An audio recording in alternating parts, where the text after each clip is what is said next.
Bonjour à tous, bienvenue dans cette édition spéciale consacrée à votre région. Deux grands titres dans cette édition. Tout d'abord, les services DLR. Vous en connaissez peut-être certains, mais les connaissez-vous tous? Ils sont à votre disposition et vous pouvez en bénéficier. Nous allons en faire un tour exhaustif. Un invité dans ce journal, Nicolas Bouzou, économiste. Il est en direct avec nous depuis le Pullman Bercy-Paris. Il viendra simplement dresser le diagnostic économique national et régional pour chacune de vos régions.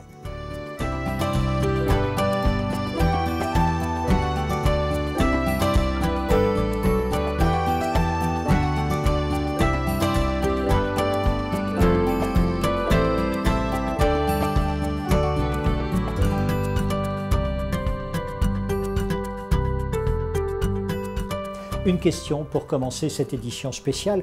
Pourquoi un journal particulièrement destiné à l'économie de vos régions cette année? Hervé Rébolo est en train de remonter l'allée des bureaux du DLR ici à Noisy-le-Grand et dans quelques instants il nous l'expliquera. Simplement, habituellement, ce sont les collaboratrices, ce sont les collaborateurs du DLR qui vont à votre rencontre. Hervé, bonjour. Bonjour Thierry. Merci beaucoup d'être sur ce plateau. Dites-nous, pourquoi cette édition spéciale? Eh bien, très exceptionnellement cette année, nous n'allons pas tenir les rencontres en région que nous faisons tous les ans avec l'équipe. Nous allons rencontrer les adhérents et les prospects. Tout simplement que les mouvements sociaux cette année sont extrêmement gênants au mois de juin et qu'il nous a été quasi impossible d'organiser nos déplacements, aussi simplement que ça. Alors néanmoins, l'idée est quand même d'aller vers les entreprises et c'est le pourquoi de ce journal vidéo et c'est à travers ce média que nous allons nous exprimer cette année en 2018. Et là, cette année, vous avez décidé d'ouvrir le grand catalogue des services du DLR. Tout à fait. L'angle d'attaque cette année sera un petit peu différent par rapport aux années précédentes. C'est-à-dire qu'on va moins parler des dossiers de DLR que des services que DLR peut rendre aux entreprises. C'est de ça dont il va s'agir dans cette vidéo. Merci beaucoup Hervé. On vous retrouve en fin d'édition. À tout de suite. Premier service consacré à vous tous, les adhérents du DLR. C'est une plateforme pour les impayés.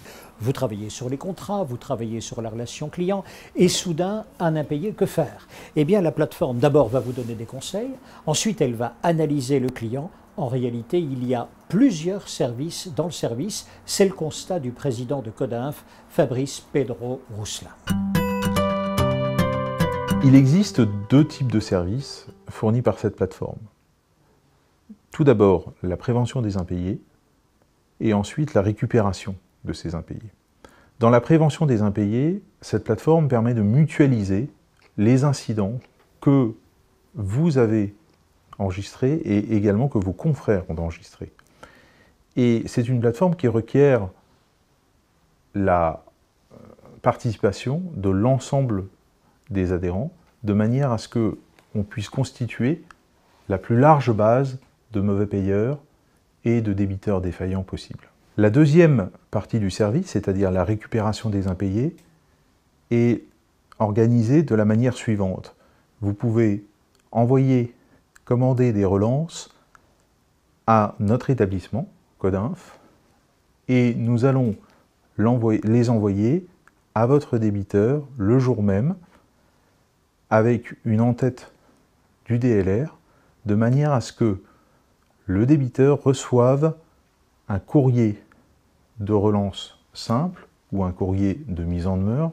Vous avez plusieurs sortes de relances, de manière à lui signifier que la profession s'est organisée de manière à récupérer les encaissements plus rapidement et faire cesser les agissements des mauvais payeurs envers la profession que constituent les adhérents du DLR.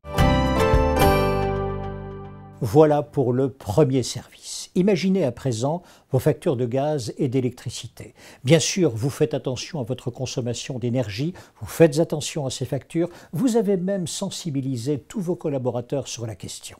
Imaginez à présent qu'un spécialiste s'empare de façon exhaustive et fastidieuse de chacune de vos factures et qu'il vous fasse même des propositions pour réduire encore le coût de votre consommation d'énergie.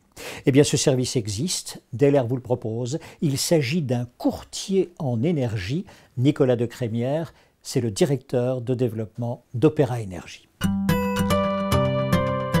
Opéra Énergie et DLR ont conclu un partenariat pour permettre aux adhérents de DLR et puis au fur et à mesure SPMDG, ASIM, UFL, de pouvoir avoir à disposition toute l'expertise d'Opéra Énergie pour leur permettre d'obtenir et surtout de comparer les meilleures offres de fourniture d'énergie. Nous nous occupons de toutes les démarches qui va de obtenir les offres, les comparer, vous permettre de choisir en connaissance de cause la meilleure offre, obtenir les éléments contractuels, établir la signature, renvoyer les documents et établir avec vous le document de dénonciation de l'ancien contrat.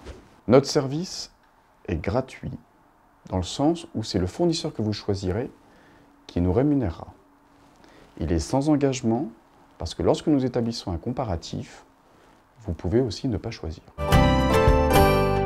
Et pour l'instant, l'efficacité du courtier en énergie est plutôt intéressante puisqu'il diminue la facture globale entre 1 500 et 4 000 euros.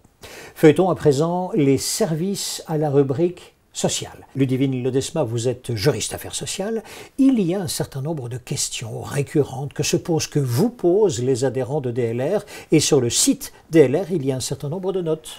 Bonjour à tous d'abord. Oui, en effet, au quotidien, nous recevons de nombreux appels et mails nous posant donc diverses questions sur le social et la gestion RH.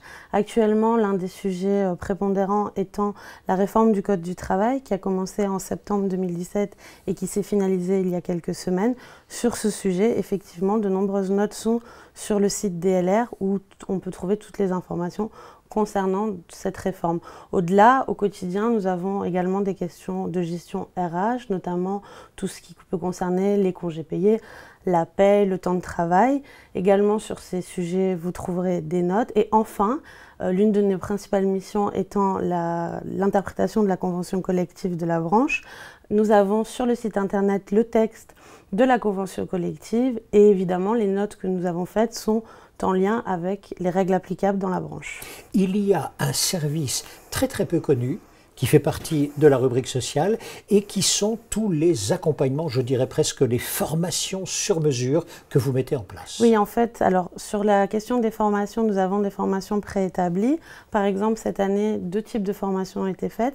La première relative également à la réforme du travail, les ordonnances du Code du travail, les ordonnances Macron. Et la seconde qui s'est terminée la semaine dernière sur le règlement général sur la protection des données personnelles. À côté de cela, de ces formations préétablies, nous avons également des formations à la carte, on va dire, ou des accompagnements selon les besoins des entreprises.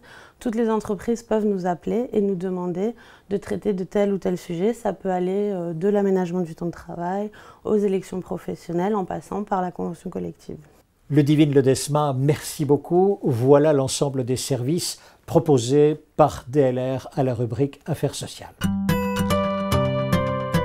Parmi les services que propose également DLR, vous trouverez le service achat, des tarifs négociés, des prix avantageux et déjà une vingtaine de fournisseurs référencés. DLR vient de lancer un nouveau service, le service achat DLR. Il permet aux entreprises de faire des économies sur différentes catégories d'achats. Nous avons mis en place un catalogue avec les équipements de bureau, la maintenance et les entretiens des locaux, la fourniture d'ateliers, la gestion RH, les voyages et déplacements et l'organisation d'événements. Il permet en moyenne aux entreprises d'effectuer 27% d'économies sur l'ensemble de leurs services généraux. Julie Duval, vous êtes responsable maintenance, sécurité, qualité, environnement, transport. Il y a un service tout à fait particulier que DLR propose à ses adhérents, c'est la cotation du chariot d'occasion. Oui, le site arguschariot.com est un site qui permet d'obtenir gratuitement et en moins d'1 minute la valeur de reprise d'un chariot d'occasion. C'est une base vraiment complète qui comprend à peu près 100 000 valeurs, enfin plus de 100 000 valeurs, sur lequel on retrouve des chariots de plus de 10 marques, de 1 à 10 ans, et de différents modèles. Et j'imagine que cette cotation est d'autant plus légitime, d'autant plus précise qu'un nombre important d'adhérents y participent. Oui, c'est exact. En fait, pour obtenir les valeurs qui sont sur le site, on fait appel 1 fois par an aux professionnels du secteur. pour avoir leur vision du marché. En fonction de celle-ci, on enclenche un savant calcul qui va nous permettre d'avoir la valeur de reprise.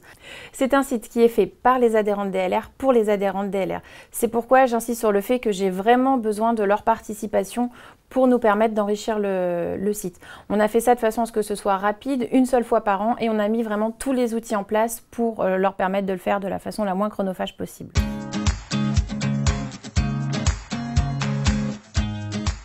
Pour mettre en place le label, vous avez travaillé seul ou vous avez été accompagné? On a été accompagné par la société JPAO, M. Guylaine Rémy. En fait, il y a 3 volets. Il y a 3 volets. Il y a un volet administratif, un volet technique et un volet comportemental. Julie, DLR a mis en place un label. Comment est-il possible que le DLR puisse aider les entreprises pour accéder à ce label? En fait, notre label SE+, est basé sur plus de 150 exigences qui concernent la sécurité et l'environnement. Dit comme ça, je sais très bien que pour les entreprises, ça peut leur faire peur et paraître très laborieux. Ce qu'on me propose, c'est que je me déplace dans l'entreprise et que, en me basant sur le référentiel, je regarde ce qui existe déjà, parce qu'il y a forcément des points forts, ce qui est juste à améliorer et les choses qui sont à créer. En fait, c'est vraiment un décodage que je fais directement en entreprise dans ce diagnostic. Y a-t-il d'autres interventions que vous réalisez également en entreprise? Oui, je peux me déplacer en entreprise pour effectuer l'évaluation des risques, ce qu'on appelle aussi le document unique. En ce moment, DLR est en train de mettre en place un outil informatique pour que les entreprises puissent le faire elles-mêmes. Mais en attendant que celui-ci soit disponible, moi aussi, je me déplace dans l'entreprise. On regarde ensemble avec le responsable technique les risques qui existent, quels sont les moyens de prévention qui existent, ce qu'on peut faire pour obtenir des axes d'amélioration. Merci beaucoup, Julie. Je me tourne vers Nicolas Bouzou. Vous êtes resté pendant toute cette période avec nous en direct depuis le Pullman Paris-Bercy. Est-ce bien dans les attributions aujourd'hui d'une fédération d'entrepreneurs de développer autant de services? Ces tendances, ça se fait pour préparer le futur des entreprises et des adhérents? Ah oui, absolument. Je pense que le rôle des organisations professionnelles est en train de changer. C'est très intéressant d'ailleurs quand on regarde l'histoire des organisations professionnelles, on voit qu'elles ont été créées plutôt pour des raisons corporatistes, c'est-à-dire pour défendre un secteur, y compris parfois d'ailleurs avec des moyens qui moi en tant qu'économiste ne me plaisent pas forcément, c'est-à-dire aller voir le gouvernement pour demander des protections. Ça je pense que c'est un peu fini, c'est fini parce que du point de vue idéologique je dirais c'est moins à la mode, mais c'est fini aussi parce qu'on est aujourd'hui dans une période de mutation technologique et économique, une période vraiment de transformation des secteurs et des entreprises, qui oblige les organisations professionnelles à accompagner, à aider les entreprises dans le cadre de cette mutation, plutôt qu'à les conduire à faire acte de présence dans les cabinets ministériels pour demander des protections ou des exemptions fiscales. C'est vraiment ça, hein. Une organisation professionnelle moderne, pour moi, c'est celle qui va être capable, au fond, de faire ce que ses adhérents n'ont pas toujours le temps de faire, c'est-à-dire de la prospective, de l'anticipation, que sera mon secteur à l'horizon de 10 ans, 20 ans, et comment j'aide les entreprises qui sont mes adhérents, comment est-ce que je les aide à se réorganiser, à trouver du capital humain, à trouver des compétences, trouver de l'argent, et éventuellement investir. Voilà. Comment est-ce que je les aide à définir une stratégie et comment est-ce que je peux les accompagner dans la mobilisation des moyens nécessaires pour mettre en œuvre cette stratégie. DLR propose également un certain nombre de formations qui sont liées à vos besoins. N'hésitez donc pas à faire remonter les thèmes qui vous intéressent. Ce sont des formations qui ne sont pas liées au matériel, mais qui sont liées au métier de responsable d'entreprise. Par exemple, le SAV et sa rentabilité. Peut-on avoir une formation? C'était une question posée par un adhérent. La formation a été montée, elle a été proposée aux adhérents. L'avis du formateur, c'est un intervenant extérieur, Laurent Mella. La question aujourd'hui est de l'aborder totalement différemment et de penser service après-vente comme service associé à mes équipements. Alors j'ai introduit le terme de SABE, service associé au bien équipement, dans cette idée-là. De dire en fait, il ne s'agit plus de penser service technique, mais il s'agit de penser tous les services que je peux coller à mon équipement de manière à apporter de la valeur ajoutée aux clients utilisateurs finaux. Quand on regarde le marché, on s'aperçoit, quelles que soient les industries, que la pression sur les marges est très importante. On s'aperçoit que les coûts pour vendre sont plus élevés. On s'aperçoit que la complexité augmente de manière très exponentielle. Donc, on a un espace aujourd'hui à jouer qui est de développer des services à valeur ajoutée autour des équipements pour pouvoir mieux les vendre, fidéliser les clients, créer de la valeur in fine et donc de la marge. La technologie permet notamment, quand on équipe ces équipements de capteurs, d'éléments pour capter l'information sur la façon dont les équipements sont exploités, les fonctionnalités qui sont utilisées par les clients, tout ceci, ça nous permet d'avoir de l'information sur l'usage. Cet usage, c'est le moyen d'aller créer de l'innovation de service. Puisque, si je comprends les usages de mes clients, je vais pouvoir accrocher des services, développer du service qui vont répondre à ces usages. Et donc, je vais pouvoir les valoriser. Florence Dupont, bonjour. Bonjour Thierry. Vous êtes déléguée générale adjointe DLR. Dites-moi, finalement, ce sont les adhérents qui font le catalogue des formations? Tout à fait, puisque les formations que va proposer la fédération sont des formations qui vont répondre soit à des besoins exprimés par les adhérents, soit à des évolutions, soit à des propositions de temps en temps, mais des évolutions législatives, par exemple, tout dernièrement, le RGPD, pour lequel Ludivine a pu proposer un certain nombre de sessions de formation. Et puis les jeunes font également partie de vos attributions, et là-dessus, sur les jeunes aussi, vous innovez. Un nouveau service va être mis en place sur le site 3e TPM, qui est le site de présentation des métiers et des formations de la maintenance des matériels de construction et de manutention. C'est un espace qui va s'appeler Espace Pro et Enseignants, et donc sur lequel les entreprises pourront déposer le matériel qu'elles ont. Alors ça peut être un matériel entier, pourquoi pas, mais plus probablement des composants qui ne lui sont plus utiles et qui par contre pourraient être utiles pour les enseignants pour former les jeunes. Donc ça c'est une première possibilité. Et il y aura également sur cet espace la possibilité de déposer des stages. C'est-à-dire que lorsqu'une entreprise, par exemple, fait venir un spécialiste de l'hydraulique pour pouvoir former ses techniciens, elle peut également accueillir 1 ou 2 enseignants de la région pour pouvoir compléter le groupe et permettre également qu'ils bénéficient de cette formation complémentaire. Voilà. Donc tout ça, ça permet de faciliter la mise en relation et donc ça fait aussi partie de nos attributions. Merci beaucoup Florence. Nicolas Bouzou, voici ainsi dressé le panorama à la fois des formations mais également des services que DLR propose à ses adhérents. Dites-nous, quel est le contexte national économique qui va présider à toutes ces formations et à tous ces services? Oui, bon, il faut voir d'où on vient. Hein. On a passé, si je schématise un peu, 10 années assez difficiles, d'ailleurs surtout dans vos secteurs. Mais il y a très clairement depuis l'année dernière une reprise économique qui est relativement forte au niveau mondial, au niveau européen, au niveau français. Bon, cette année, l'économie française aura une croissance de l'ordre de 2%, peut-être un tout petit peu moins.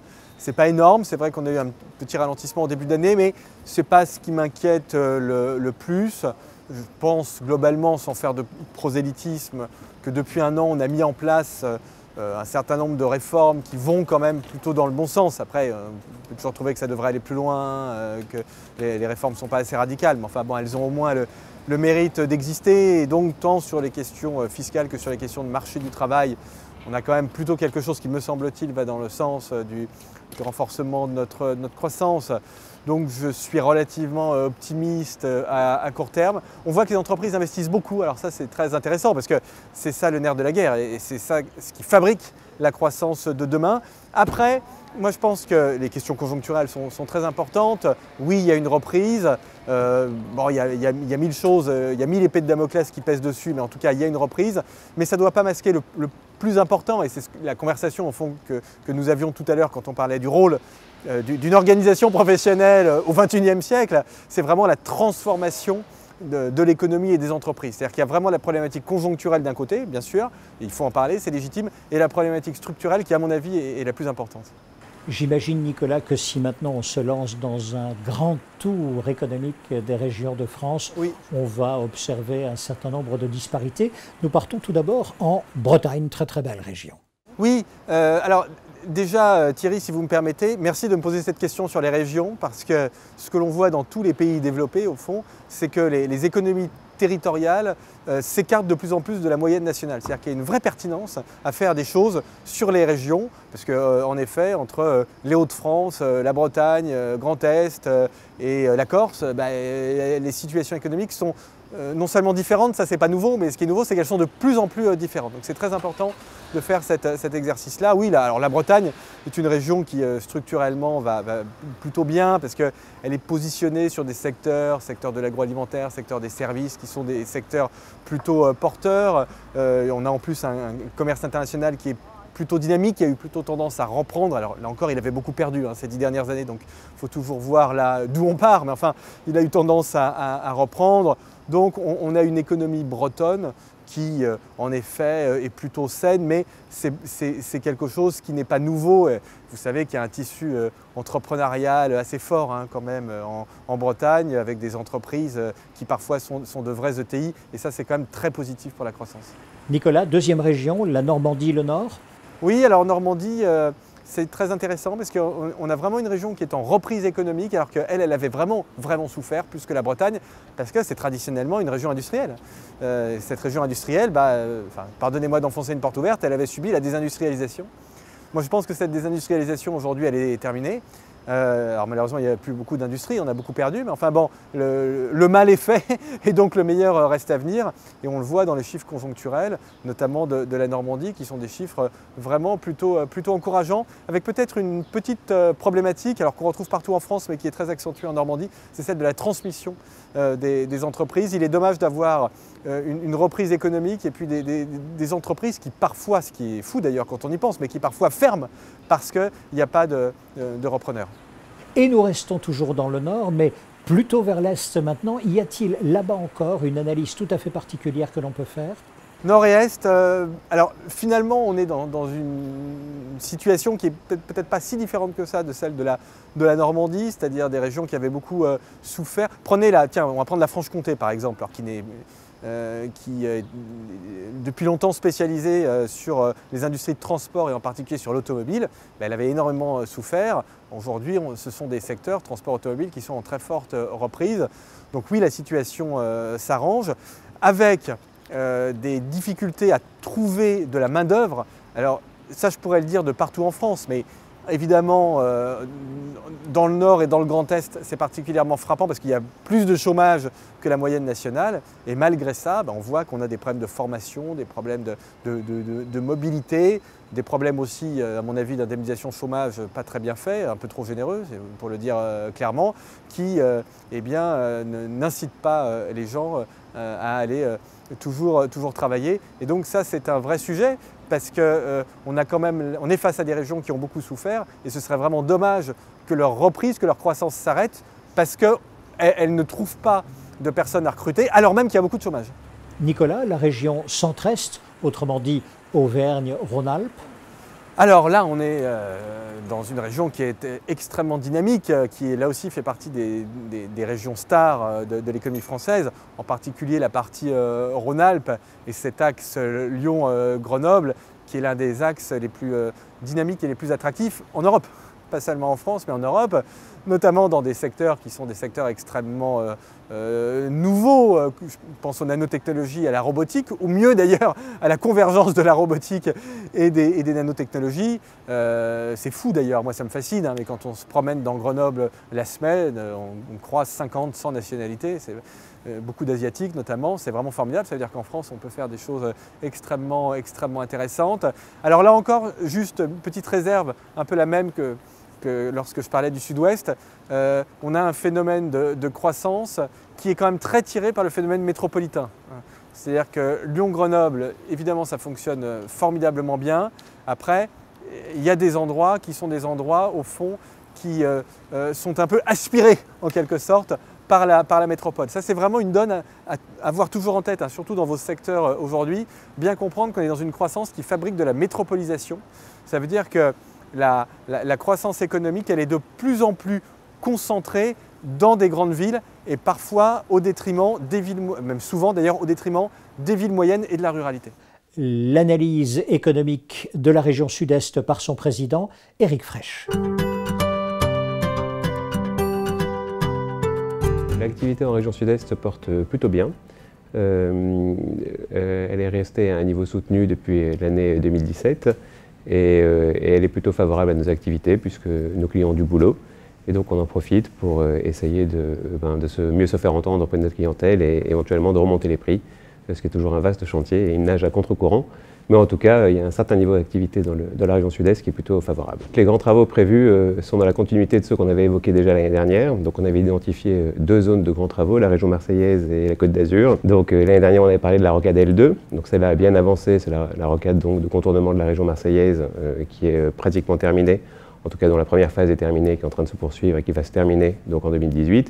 Et on avait évoqué aussi la Côte d'Azur, qui continue à être très dynamique, avec donc le tramway à Nice et l'extension du port de Monaco, qui continue donc à beaucoup occuper les entreprises du DLR. On part dans le sud-ouest, Nicolas. Oui, bah alors, le sud-ouest, ça a toujours été la région star de l'économie française parce qu'il y a des services, il y a du tourisme, il y a de l'agriculture et il y a de l'industrie. Bien évidemment, et quand vous regardez la situation de villes comme Bordeaux et Toulouse, on a des croissances qui sont importantes, qui sont presque trop importantes d'ailleurs, hein, parce que quand on regarde une ville comme Bordeaux, elle fonctionne tellement bien, elle est tellement attractive économiquement et puis aussi du point de vue résidentiel, que les infrastructures n'arrivent pas du tout à suivre, ce qui d'ailleurs à mon avis peut être une bonne nouvelle pour vous, parce que ça veut dire que dans les travaux publics, il y a des choses à faire, mais c'est vrai qu'à court terme, on voit bien que ce manque d'infrastructures, il peut aussi un peu bloquer le mouvement de croissance. Alors dans le sud-ouest, un petit mot quand même, parce que c'est vrai que j'en trace un portrait qui est idyllique, c'est aussi une région dans laquelle il y a beaucoup d'écarts de croissance à l'intérieur même des régions, voire des départements, hein. Il y a un phénomène de métropolisation qui est extrêmement fort. Bordeaux, Toulouse, formidable. 50 km de Toulouse, parfois la situation est un petit peu plus compliquée parce que il y a des secteurs de l'agroalimentaire qui ont pu, de l'agriculture surtout d'ailleurs, qui ont pu beaucoup souffrir. Il y a aussi des usines qui ont pu fermer. Donc attention à ces écarts vraiment entre les départements et même parfois à l'intérieur d'un département.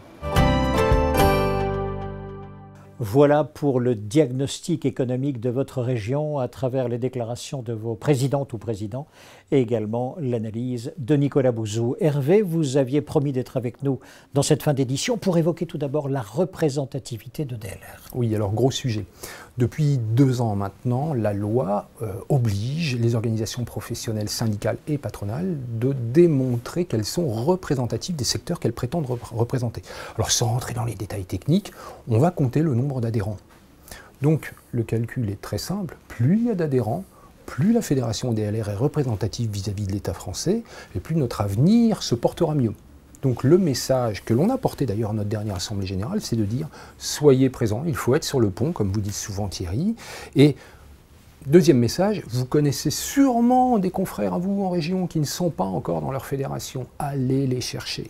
Nous avons besoin de tout le monde pour être reconnus par l'État.